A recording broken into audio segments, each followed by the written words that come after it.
ಇತ್ತೀಚಿನ ಸಂಚಿಕೆಗಳನ್ನು ಜಾಹೀರಾತಿನ ಕಿರಿಕಿರಿ ಇಲ್ಲದೆ ನೋಡಿ.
ಏನಾಯ್ತು ರೀ? ಯಾಕೆ ಹಾಕಿದ್ದೀರಾ?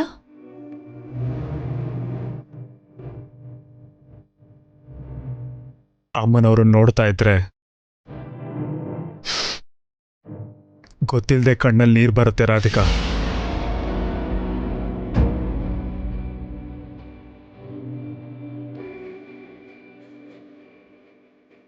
ಅಲಂಕಾರ ಆಗಿದೆಯಲ್ಲಪ್ಪ, ಅಷ್ಟಾದ್ರೂ ಭಕ್ತಿ ಬಂದೇ ಬರುತ್ತೆ ಬಿಡು. ನಾವು ಅಲಂಕಾರನ ನೋಡಿ ಮೋಸ ಹೋಗ್ಬಿಡ್ತೀವಿ ದೊಡ್ಡಮ್ಮ. ಆದರೆ ಆ ಅಂದವಾಗಿರೋ ಮಂತ್ರಮುಗ್ಧವಾಗಿರೋ ಮೂರ್ತಿ ಹಿಂದೆ ಎಷ್ಟೆಲ್ಲ ನೋವನ್ನ ಮುಚ್ಚಿಟ್ಟಿರ್ತಾರಲ್ಲ ಅಮ್ಮನವರು.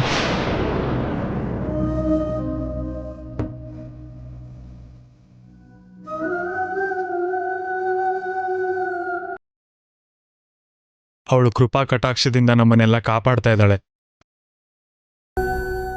ಆದರೆ ಪ್ರಪಂಚನೆಲ್ಲ ಅವಳು ಕಾಪಾಡೋದ್ರ ಜೊತೆಗೆ ಎಷ್ಟು ನೋವನ್ನ ಮುಚ್ಚಿಟ್ಟಿರ್ತಾಳೆ ಅಂತ ನಮಗೆ ಗೊತ್ತೇ ಆಗಲ್ಲ.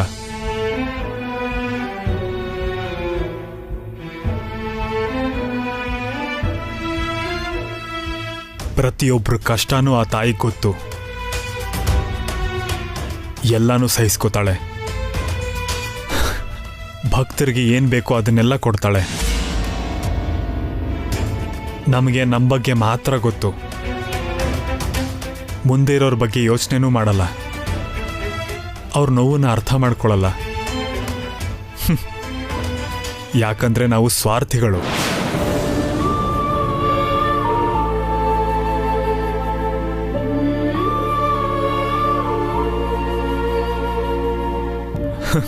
ಆದ್ರೆ ಈ ತಾಯಿ ಹಾಗಲ್ಲ. ಪ್ರತಿಯೊಬ್ಬರ ಕಷ್ಟನೂ ನೋಡ್ತಾಳೆ. ಅವ್ರಿಗೆ ಆ ಕಷ್ಟನ ತೊಲಗಿಸೋ ದಾರಿ ತೋರಿಸ್ತಾಳೆ.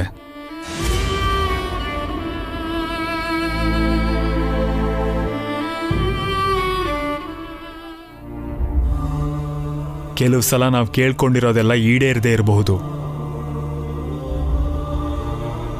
ಆವಾಗ ನಾವು ಆ ತಾಯಿನ ನಿಂದಿಸ್ತೀವಿ. ನಾವು ಏನ್ ಪಾಪ ಮಾಡಿದೀವಿ ಅಂತ ನಮಗೆ ಶಿಕ್ಷೆ ಅಂತೀವಿ, ಬೈತೀವಿ. ನೀನೇ ನಮ್ಗೆ ಕಷ್ಟ ಕಣ್ಣೀರನ್ನು ಕೊಟ್ಟಿರೋದು ಅಂತ ದೂಷಿಸ್ತೀವಿ.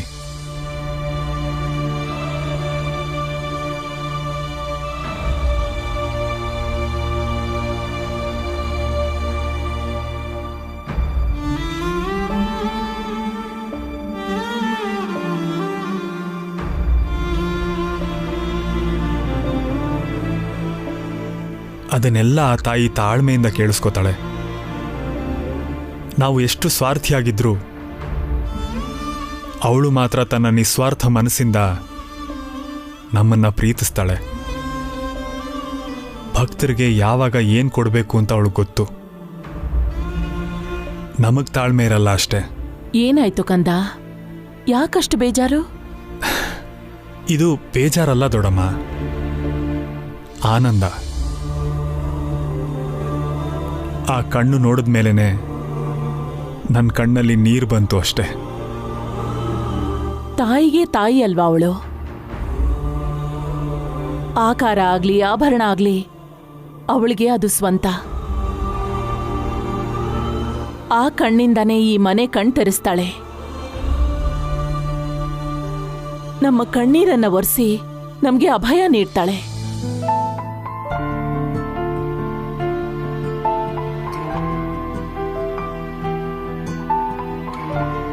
ಅದೀಗ ನನಗೆ ಸ್ಪಷ್ಟವಾಗಿ ಅರ್ಥ ಆಗಿದೆ ದೊಡಮ್ಮ.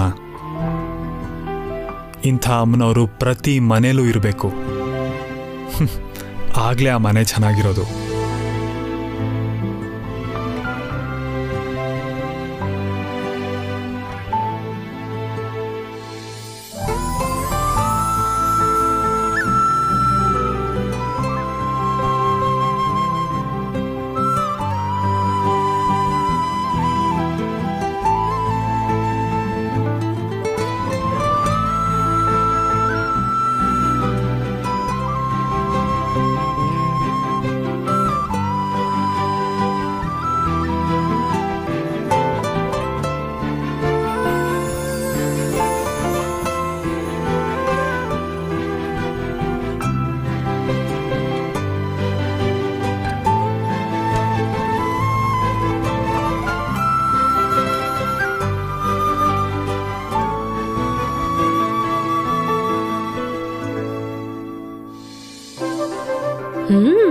ಕೈಲಾಶ್ಗೆ ಭಕ್ತಿ ಜಾಸ್ತಿನೇ. ನೋಡಿದ್ರೆ ಗೊತ್ತಾಗಲ್ವಾ? ಜಾಸ್ತಿನೇ ಇದೆ. ಏನೋಪ್ಪ ಸಡನ್ ಆಗಿ ಇಷ್ಟೊಂದು ಭಕ್ತಿ ಬಂದ್ಬಿಟ್ಟಿದೆ.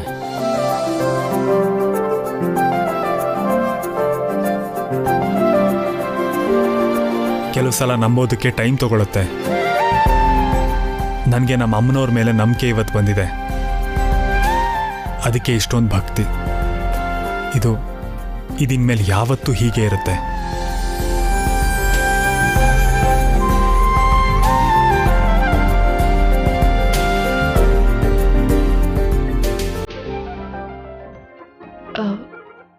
ದೊಡ್ಡತ್ತೆ, ವ್ರತ ಮುಗಿಯೋದಕ್ಕೆ ನಾಳೆನೇ ಕೊನೆ ದಿನ.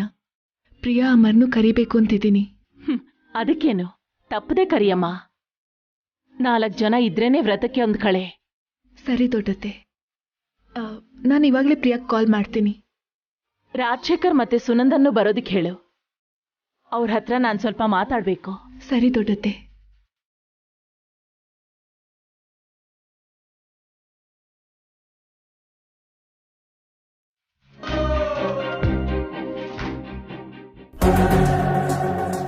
ಏನಿದು ದರ್ಶಿನಿ?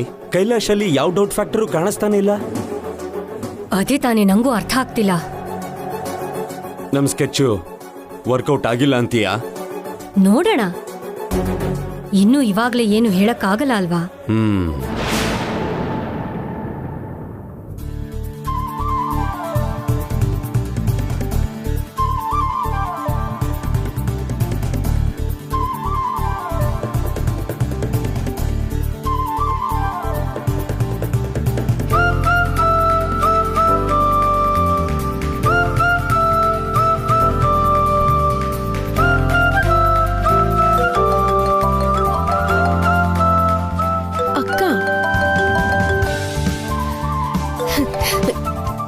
ಅಕ್ಕ, ಪ್ರಿಯಾ ಹೇಗಿದ್ಯಾ? ನಿನ್ ಮೇಲ್ ಬೆಟ್ಟದಷ್ಟು ಕೋಪ ಇದೆ ನಂಗೆ. ನನ್ ಮೇಲ್ ಕೋಪನಾ? ಯಾಕೆ ಪ್ರಿಯಾ? ನಿಂಗ್ ನಂಗಿಂತ ನಿನ್ ಮೈದ್ನಾನೇ ಹೆಚ್ಚಾಗಿದಾರಲ್ಲ. ನೀವಿಬ್ರು ಡಾಕ್ಟರ್ಸ್ ಆದ ಮಾತ್ರಕ್ಕೆ ಜೊತೆಲಿ ಹಾಸ್ಪಿಟಲ್ ಓಪನ್ ಮಾಡ್ತಿರೋದಕ್ಕೆ ನೀವ್ ಒಂದಾಗ್ಬಿಡ್ತೀರಾ ಅಲ್ವಾ? ಏನ್ ಮಾತಾಡ್ತಿದ್ಯಾ ಪ್ರಿಯಾ? ಮತ್ತಿನ್ನೇನಂತ ಹೇಳಿ ಅಕ್ಕ? ನೀನ್ ವ್ರತ ಮಾಡ್ತಿರೋ ವಿಷಯನ ನಂಗ್ಯಾಕ್ ಹೇಳಿಲ್ಲ? ಅದಾ, ಆ ವಿಷಯ ಹೇಳೋದಕ್ಕೆ ಇವಾಗ ಕಾಲ್ ಮಾಡಿದ್ದೀನಿ. ನನ್ ಗಂಡ ನಂಗೆ ಹೇಳಿದಾರೆ ಅಂತ ನಾನು ಫೀಲ್ ಆಗಿದ್ದೀನಿ ಅಂತ ಫೋನ್ ಮಾಡಿರೋದಲ್ವಾ ನೀನು? ಹಾಗೇನೂ ಇಲ್ಲ ಪ್ರಿಯಾ. ಅಮರ್ ನನ್ನ ಹತ್ರ ಏನೂ ಹೇಳಲಿಲ್ಲ. ನಾಳೆ ವ್ರತದ ಕೊನೆ ದಿನ, ಅದಕ್ಕೆ ನಿನಗೆ ಕಾಲ್ ಮಾಡಿದ್ದು. ನೀನು ಫ್ಯಾಮಿಲಿ ಜೊತೆಗೆ ಇಲ್ಲಿಗೆ ಬಂದು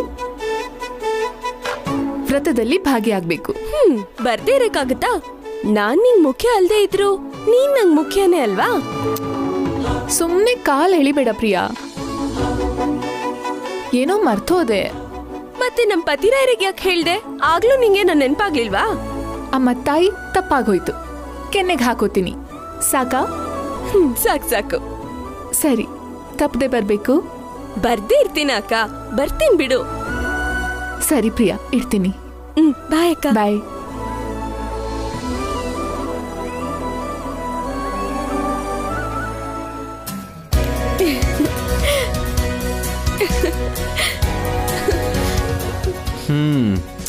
ಏನ್ ಪ್ರಿಯಾ ಮುಖ ಅರಳ್ಬಿಟ್ಟಿದೆ? ಅಕ್ಕ ಕಾಲ್ ಮಾಡಿದ್ಲು ಪತಿರಾಯರೇ. ಓಹೋ, ಅದಾ ವಿಷಯ. ಅಂದ್ರೆ ನಿನ್ ಹೊಟ್ಟೆ ತುಂಬಿರ್ಬೇಕಲ್ವಾ? ಮತ್ತೆ ಊಟ ಏನಕ್ಕೆ? ನಡಿ ಮಲ್ಕೊಳ್ಳೋಣ. ಇಲ್ಲ ಪತಿರಾಯರೇ, ಕೂತ್ಕೊಳ್ಳಿ ಕೂತ್ಕೊಳ್ಳಿ.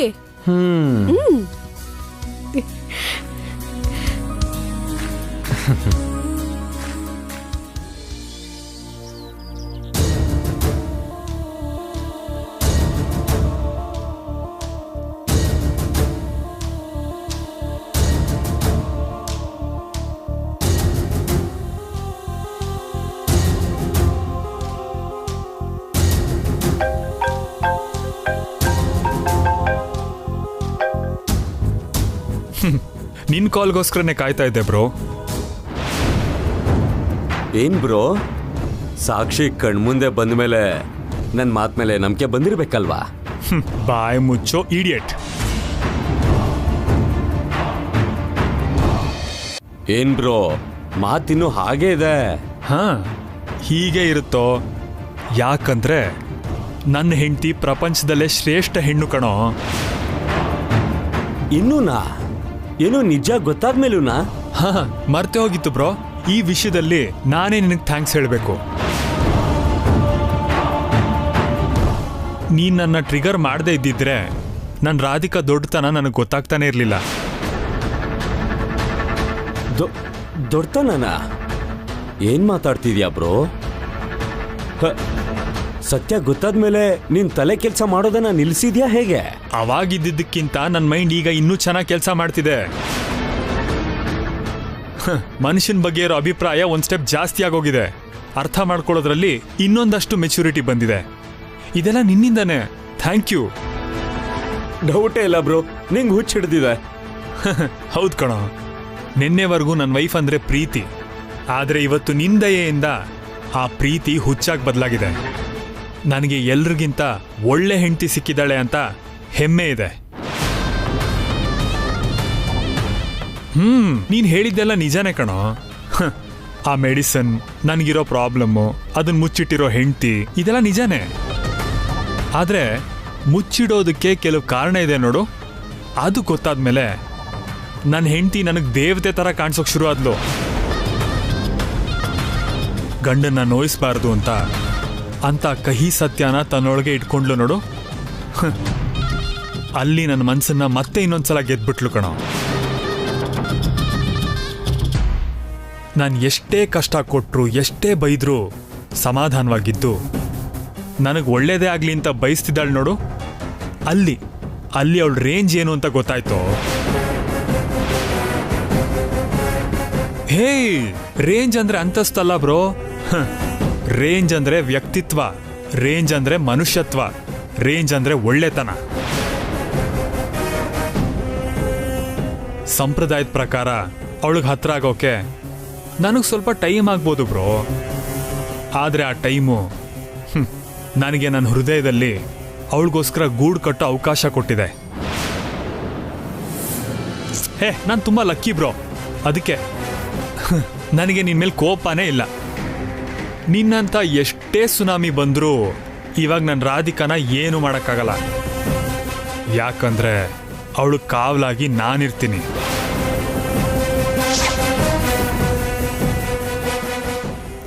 Anyway, once again thank you bro. Thank you very much. Time ಇದ್ರೆ ಸಿಗೋಣ. ನಿನಗೊಂದು ಒಳ್ಳೆ ಪಾರ್ಟಿ ಕೊಡಿಸ್ತೀನಿ, ಓಕೆನಾ? ಬಾಯ್. ಏಯ್ ಏಯ್ ಏಯ್ ಏಯ್ ಛೇ.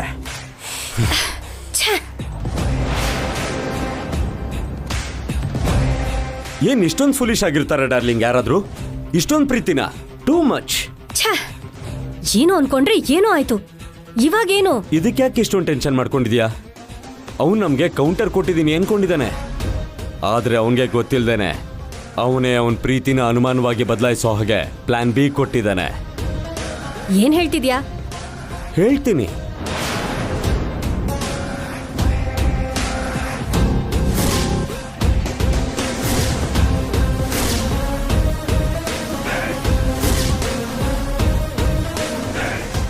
ಇದೇ ನಮ್ಮ ಪ್ಲಾನ್ ಬಿ ಡಾರ್ಲಿಂಗ್. ಈ ಸಲ ಏನ್ ಮಾಡ್ತಾನೋ ನೋಡೋಣ. ದೇವತೆ ಅಂತ ಅನ್ನಲ್ಲ, ಈ ಏಟಿಂದ ಅವನಿಗೆ ಹಿಡ್ದಿರೋ ಪ್ರೇಮ ಪಿಶಾಚಿ ಬಿಟ್ಟು ಹೋಗ್ಬೇಕು. ನಿನ್ ಪ್ಲಾನ್ ಬಿ ಚೆನ್ನಾಗಿದೆ. ಗುಡ್. Thank you darling.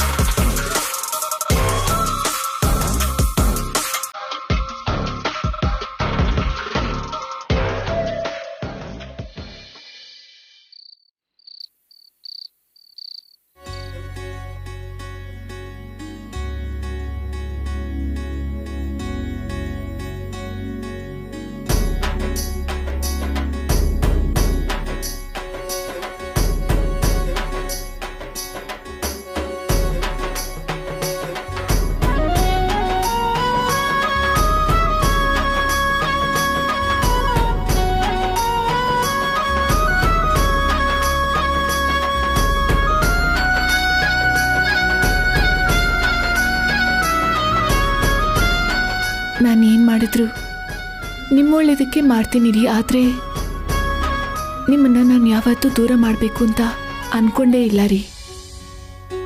ನಿಮ್ಮಿಂದ ದೂರ ಇರೋ ಪ್ರತಿ ಕ್ಷಣನೂ ನನಗೆ ನರಕಾನೆ. ಆ ನೋವನ್ನು ನಾನು ಯಾರ ಹತ್ರನೂ ಹೇಳ್ಕೊಳಕ್ಕಾಗಲ್ಲ. ನನ್ನ ಒಳಗೆ ಬಚ್ಚಿಟ್ಕೊಂಡಿರ್ತೀನಿ. ಕಷ್ಟನೇ. ಆದರೆ ಇದು ನಿಮಗೆ ನಿಜ ಅಂತ ಗೊತ್ತಾದರೆ ನೀವು ತಡ್ಕೊಳ್ಳೋದಕ್ಕಾಗಲ್ವಲ್ಲ. ಅಲ್ಲದೆ ನೀವು ನನಗೆ ಒಳ್ಳೆಯದನ್ನೇ ಬಯಸ್ತೀರಾ. ನಿಮ್ಮಿಂದ ತೊಂದರೆ ಆಗ್ತಿದೆ ಅಂತ ಗೊತ್ತಾದರೆ ನೀವು ನನ್ನ ಬೇರೆ ಮದುವೆ ಮಾಡ್ಕೊತ ಫೋರ್ಸ್ ಮಾಡ್ತೀರಾ. ನೀವಿಲ್ಲದೆ ನಾನು ಹೇಗೆ ಬದುಕಿರೋದು? ನನಗೆ ನೀವು ಬೇಕು ರೀ. ನಿಮ್ಮ ಜೊತೆ ಜೀವನ ಮಾಡೋದು ಬೇಕು.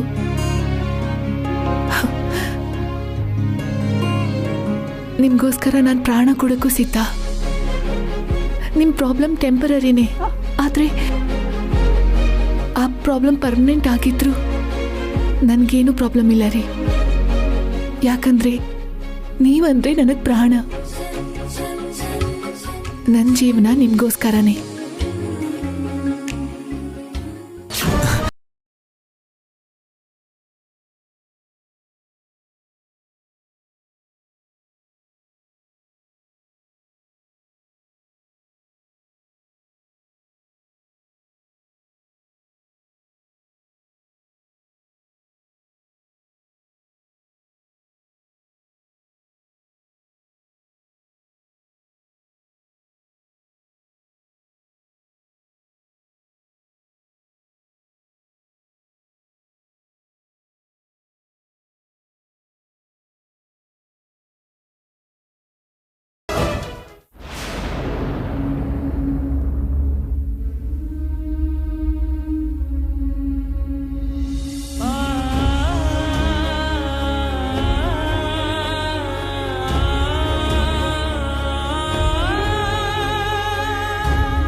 ನೀವು ಹೋಗಿ ಮಲ್ಕೊಳ್ಳಿ.